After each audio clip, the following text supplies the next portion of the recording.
the superfluid profile will look inside the core there will be no superfluid, and outside it goes to a constant value at infinity. That's a quantized vortex. It's the smallest vortex you can have, a quantum of vortex. And then a nice thing is that they're like hydrogen atoms. They are all the same. They are identical.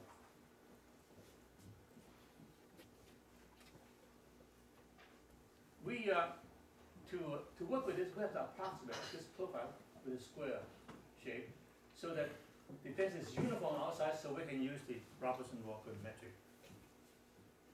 But then inside is hollow, so that the unit, so that we can use the Robertson-Walker metric, but the space is now multiply connected. So the whole space is like a wormhole cosmos, in which the space is laced with a tube, a vortex tube, in which the Higgs field is uniform outside, but is zero inside.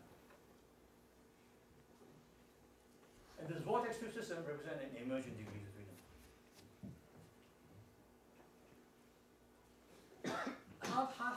How do vortices work? Well, the simplest vortex is a vortex ring. It's a core that is a ring, and the fluid flows around the ring like this. It's a smoke ring, it flows around like this. And this ring has its own typical characteristic velocity inside the fluid. And the fluid is proportional 1 over r, 1 over the radius of the spring. This log r is really constant. So now a little vortex line, so like this. Here's the vortex line like this. At this point, you could approximate this by a part of the vortex ring. So that at this point, the velocity will be perpendicular to the screen, but with a velocity inversely proportional to this radius of curvature. This really is a vortex line like this. This part would move very slowly because the curvature is very small. But this part, where it bends very quickly, it will move very fast. So the whole ring will have a very complicated twisting self-motion, and it never stops. And that's the basis of vortex dynamics. And the vortex can reconnect. Here's two vortex lines coming close to each other. Before they reconnect, they're moving very slowly because the radius of curvature is very large. But once they reconnect, it becomes like this with two cusps. And the velocity here was very large because the radius is near zero. So these 2 points will spring away from each other at a very high velocity, creating two jets of energy. And two jets of energy is a signature of a reconnection of vortex lines. It's a very efficient way of converting potential energy to kinetic energy in a very short time. As a matter of fact, in the sun, there are magnetic lines which are mathematically very much like vortex lines. These magnetic lines can also reconnect. And it's through this reconnection mechanism that we have solar flare. And that is the only way one can think of that would convert the large amount of potential energy in the magnetic lines into kinetic energy that ejects matter into solar flare.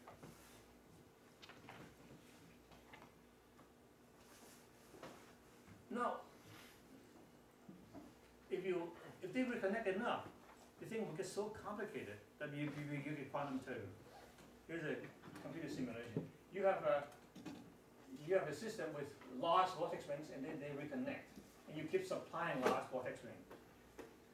And the number is 0, 3, and then 18, 844, until you have about 15,000 reconnections. This becomes a tangle. That is a fractal. The fractal dimension is 1.6. See, here the dimension is 1, of course, 1 dimension. When it becomes like this, the fractal dimension becomes 1.6. And that's called quantum turbulence. It's a vortex tangle of fractal dimension. And such a quantum turbulence is maintained by reconnection. So that inside will be snaps of all kinds of, always jets of energy coming out inside that tangle. So now we can put the scalar field together, complex it with the Einstein's equation, and take into consideration turbulence, and make a cosmology with quantum turbulence. The scalar field has uniform modulus F, and the phase dynamics manifest by a vortex tangle. This described by the line density L of vortex line. And matter is created in the vortex triangle. Matter is created by this jet inside the triangle. So the variables are now A, the radius of the universe, F, the modulus scalar field, L, the vortex tube density, and rho is the matter density, which is generated by this.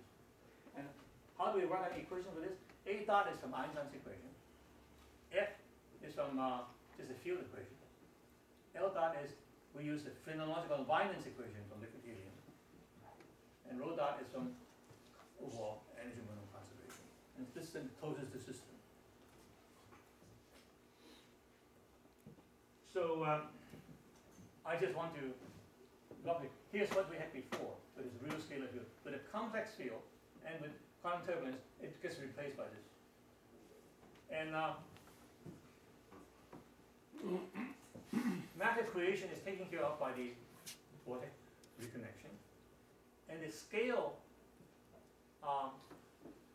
decoupling is achieved by sort of these two sets. It decouples with two separate equations. If you consider that the two times have a difference of orders of magnitude.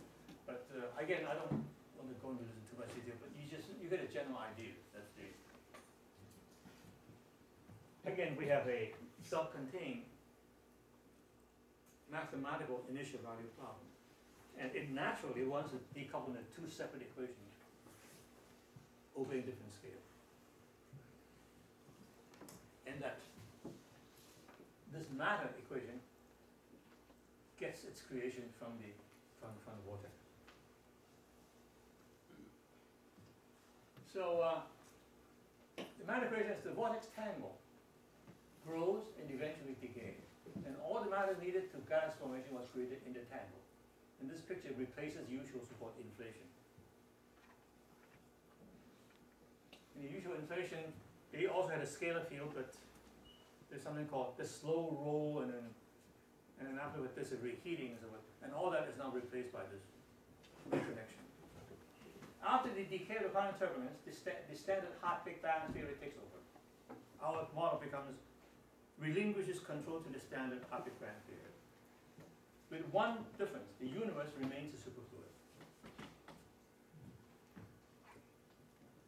And here's a picture of here's the vortex, energy of the vortex system as a function of time. It goes through a maximum and then it decays when the universe is expanded. And here's how the universe might look: small, bigger, and bigger. And here's the density of vortex line. And the matter created is the area under this curve. And it approaches, of course, since this goes on, it just approaches an asymptote. And by this time, all the matter in the universe has been created. And by choosing things appropriately, you can fit the following numbers. That during this epoch, which is about 10 to the minus 30 second, 10 to the minus 30 second, this tau zero, the radius of the universe increases by a factor of 10 to the 27. Time is 10 to the minus 36. And the matter created is 10 to the 22 sun masses. And that's about the entire observable matter in our present universe. And eventually they form galaxies outside of the cores. Because inside the particle there is no scalar field, therefore matter is not created. So all the matter is created outside the cores, and galaxies form only outside of the nuclear cores. So now to repeat, here's the Big Bang. We just start a little bit after that, and our quantum turbulence in the inflation era lasts only about 10 to the 26 seconds. After that, the standard hot Big Bang theory plus two takes over, and you have to go to 10 to the 50 years before you get a CMB. And in this region, things will go according to what people now deal with, except you have to add the superfluid. And all that has to be reanalyzed. Now the vortex cores, there will be some vortices left over from the Big Bang. At 10 to the minus 26, it might have a radius of 10 to the minus 10 centimeters. And outside is dust created by this reconnection. Now, 1.4 billion, 14 billion, this point itself was wrong, it's 14 billion years later now. this has grown to 10 to the 7 light years. And this dust has become galaxies. Each star is a galaxy. And all the galaxies are outside it too, because there's no scalar inside. Therefore, when you look at the galaxy, you see this big hole. And there's a map of the galaxies. You look at, we are at the center. The Earth is at the center. You look out at this slice of the sky of this disk shape, and you look at galaxies. Each star is there. You do see big holes. Yeah, I think there's about in this survey about 7,000 galaxies. In particular, people are particularly fond of this so-called stick man.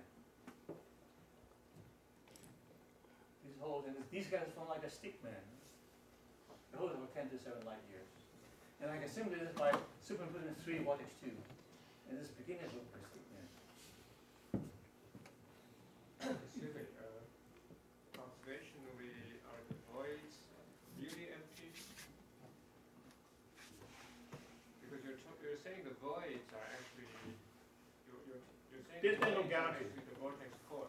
There are no galaxies. Is that scientifically really known? Because in your vertex core, there's no field. So Yeah. there cannot be any galaxy. So That's finding a right. galaxy there, No. would There cannot be any invalidate galaxies. this whole Right. thing, right? This is subject to further analysis. For example, a project has been started. First, we have to find out whether they are really two. Here's a hole. We're going to find out whether there's a next hole that form a tube. We analyze the data for that. I think so far they have found 1 tube, but they want to find more tubes. Another thing is that pressure whether there's galaxy inside. All this is subject to further investigation.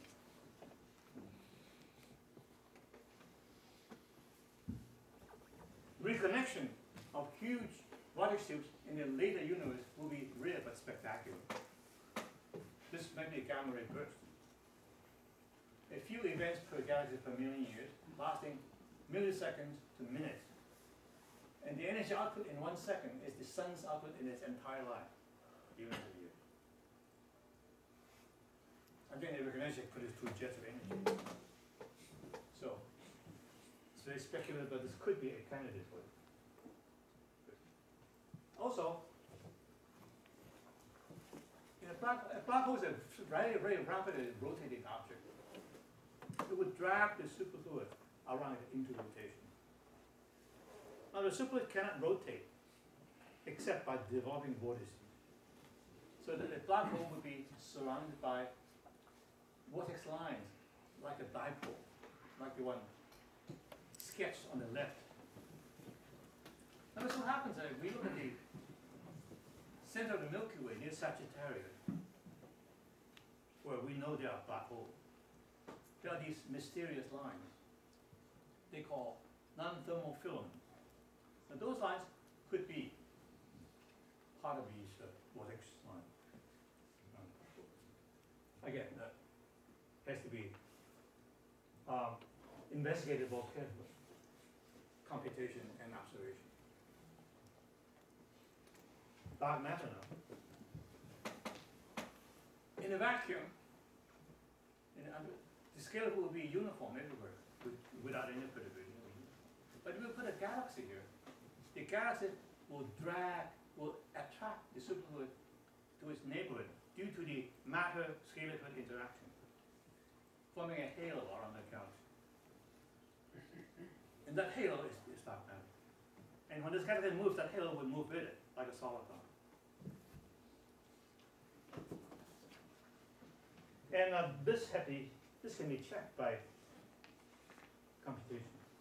Here's a computer simulation. We can only do in 2D so far. We use a nonlinear Klein-Gordon equation to simulate the interaction between the galaxy and the superfluid. And for communities, uses 5-fold scalar potential. And this galaxy is a given fixed source that's dragged through the superfluid. And our only concern is the response of the superfluid to the galaxy being dragged through it. Here, which is put as galaxy, and you can see that these rings come out because the initial condition produces transients. Those are the transient waves. The Klein coordinate plane being a wave equation into a transient wave. Purple. And then when it comes to drag through, the feather moves through, this halo moves with it. Although this ring, the transient, continues to spread from the original center. It's down by the halo, this transient wave. And here you can see there's a galaxy, halo, and here's a transient wave. And here, the transient wave struck the boundary, the computational boundary, so we stop. But this shows that the halo follows the galaxy like a solid cloud. Here's a collision of two galaxies colliding head-on. Then we just drag them through each other. And you can see that the halo gets distorted according to superfluid hydrodynamics. Here, and here they pass through each other. Here's two galaxies passing each other with a finite impact parameter, and they shear the superfluid into rotation by developing two vortices, those dots of vortices.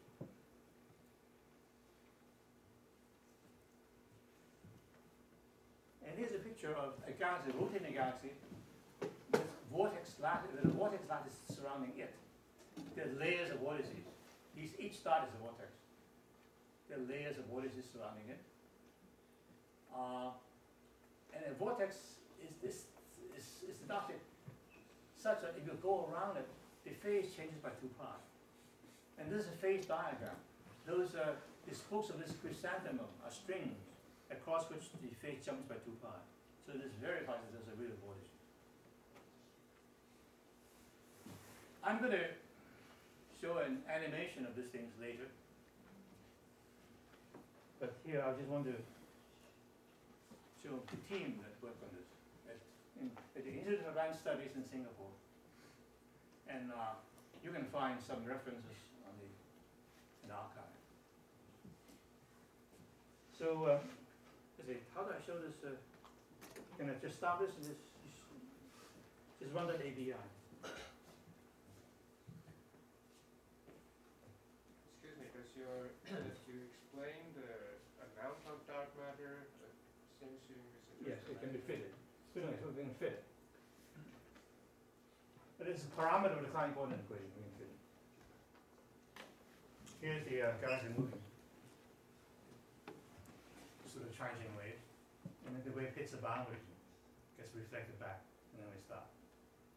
Here's two galaxies colliding head on.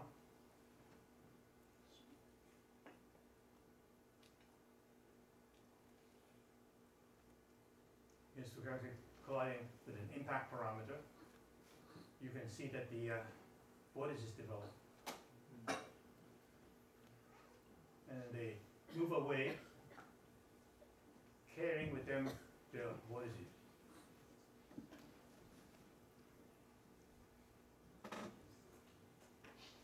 Thank you very much.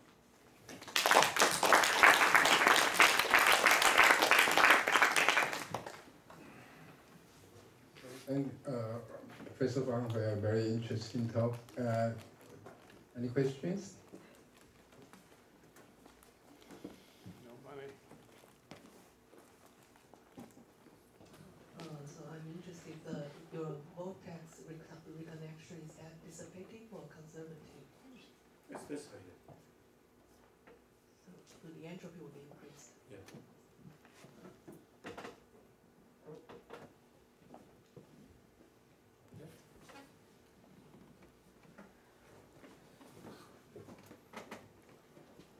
So actually, I have several questions. It seems to me that in your model, basically you assume that the universe itself is a superfluid from the very beginning of creation. So I wonder whether this superfluid universe, compared to the present paradigm of our universe, I wonder whether this superfluid model can have distinct signal in the CMB compared to our current model. That's my first question. Yes. And the second question is that you mentioned that the particle creation is from the vortex line reconnection. And we try to compare this with the solar magnetic field line reconnection. But in solar case, basically there is an electromagnetic field. So when the magnetic field line reconnects, there is a very strong variation in the electromagnetic field. So it creates lots of charged particles. But in the superfluid case, it seems to me that there is no electromagnetic field during the vortex reconnection. So how to create fermions in this case? Yeah. To answer your first question, is there a signature in a CMB for the superfluidity? Yes, that has to be analyzed. I think the signature would be vorticity. And the vorticity would impact on the vector and tensor perturbation. So that the key is to look at the vector and tensor perturbation, which we're in the process of looking at. Second question is about reconnection, right? What is the question again? What do you? So how to create fermions? How to create fermion? Because we assume, we postulate that the scalar field, Higgs field, has a coupling to matter. Right? It is through that coupling that you create the matter, not through the electromagnetic field, through the coupling. Because the Higgs field, after all, is coupled to the rest of the particles in the standard model. It is through that coupling. Right. Thank you.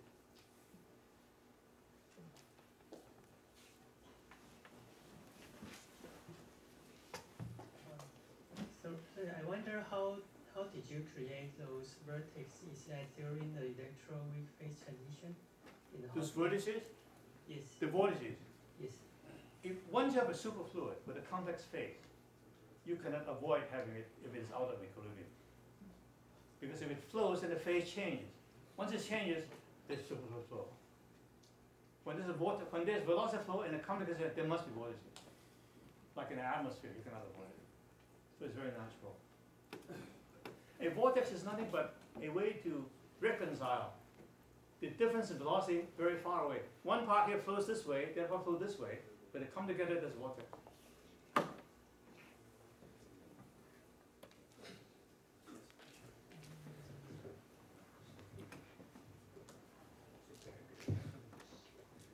But I thought in a genuine superconductivity, type 1 superconductivity does not have vortices. That's a traditional superconductor, right? So the question still remains, are vortices a necessary condition of a complex scalar order parameter? Yes, vortices is it's a variation of the phase. If the phase changes by 2 pi when you go around a line, this is vortex. Well, I'm not an expert, but just saying in the normal, the traditional, Yeah. I think it was Ginsburg who developed the vortex type 2 superconductor. So I don't know about actual materials, but what about type 1? Why do they not have vortices? In this case, there's no type 1 and type 2 because there's no electromagnetic field. It's just a complex scalar field. The closest thing would be liquid helium.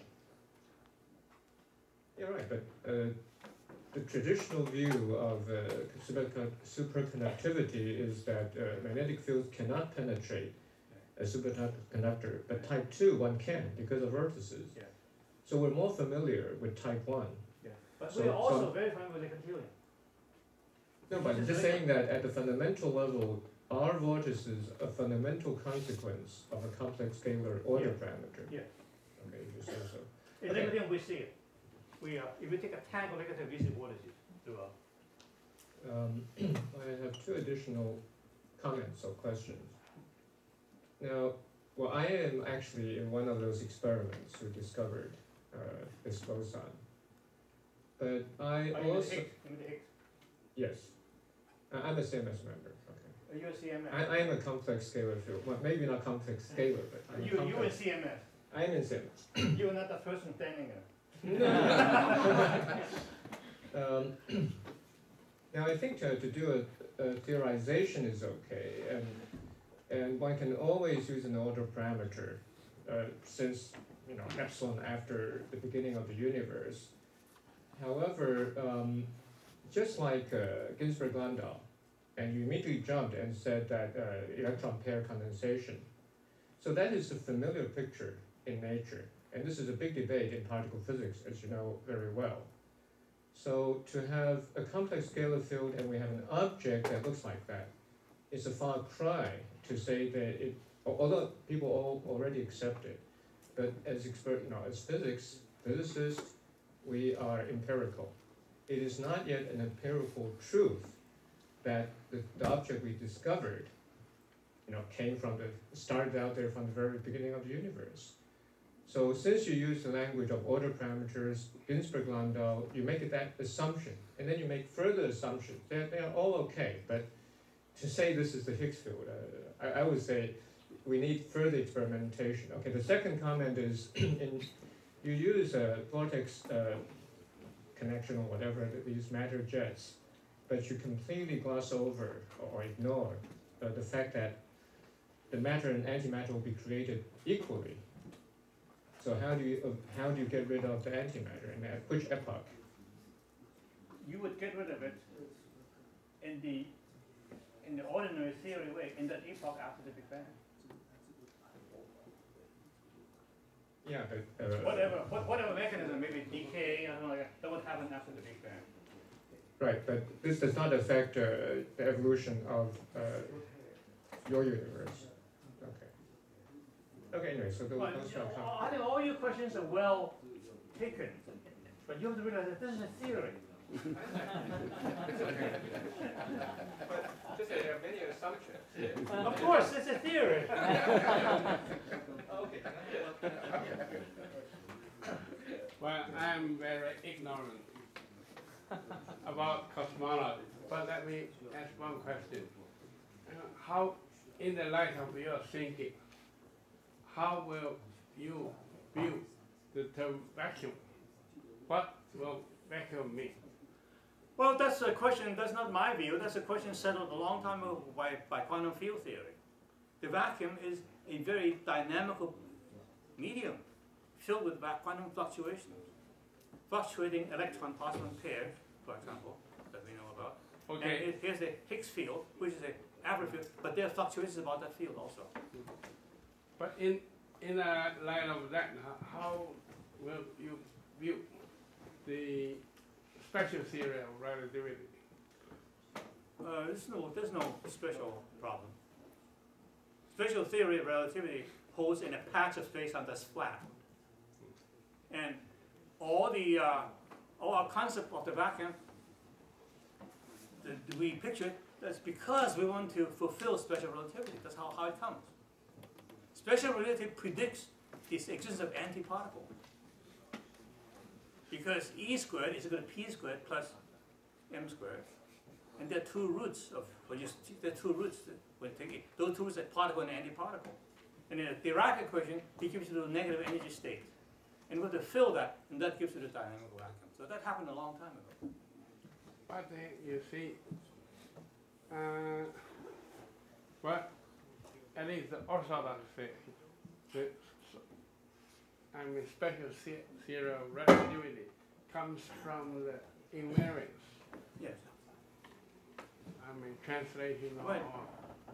But in the light of your a lot of vortex and so forth, Yeah. how could that happen? It just doesn't violate it. We have vortices here all around. It doesn't violate relativity. There are hurricanes, tornadoes. They're vortices. I mean, our vortex is to a tornado like an atom is to the ocean. So vortices doesn't nothing to do with special relativity, one way or the other.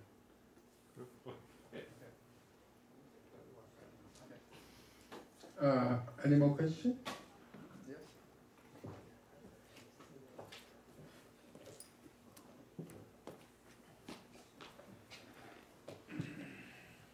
Excuse me, I've got two more questions for you. The first one is that you just mentioned that due to the universe expansion, in the pre-inflation era, the core of the vortex line expands to some vacancy in the universe. So I wonder whether that vacancy nowadays, is it still a normal phase, or has it been transferred into phase transition into the That phase? vacancy now would be filled with what would be known as normal fluid. Normal fluid. Yeah. With a superfluid, Right. and the excitation of the superfluid is normal